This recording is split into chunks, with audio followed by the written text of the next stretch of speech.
हमरा के तू गे काहे के गेलही भूला, दिल में गे जान दिलही अगिया लगा।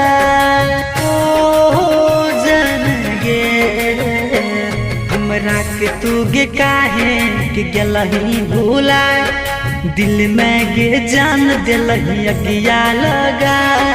सपना दिखा के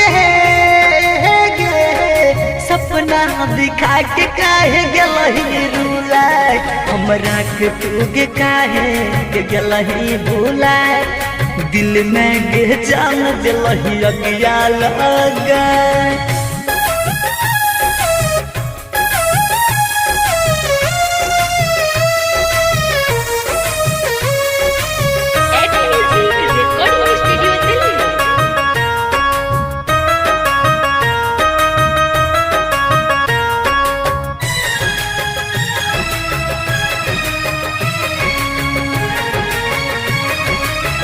हमरा के जान तो भूलियो न पे बही के, दूसरा से शादी करके खुश नहीं रही गे।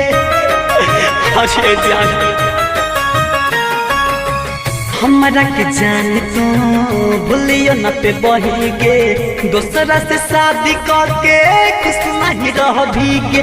याद कर भी हमरा के आठो पहर, याद आइब तोर के दिन दोपहर, रोजो मिलाते रही गे, रोजो मिलाते रही जाइ छी रुलाई। हमरा के तू गे काहे के गेलही भूला, दिल में गे जान दिलही अगिया लगा।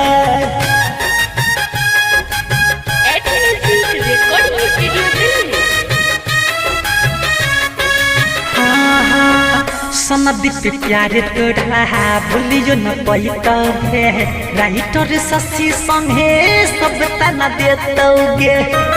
अरे बाबू का भइल बोला, सनदी पे प्यारे तोड़ा भूलियो न पैतो गे, राइटर शशि संगे सब तना देतोगे। जियते जी हमरा के दिलही मुआ, कौन जन्म के लिए बदला चुका।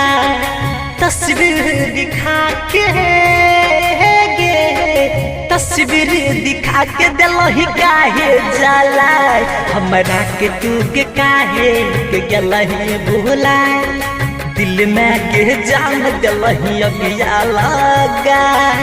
At music recording studio Delhi.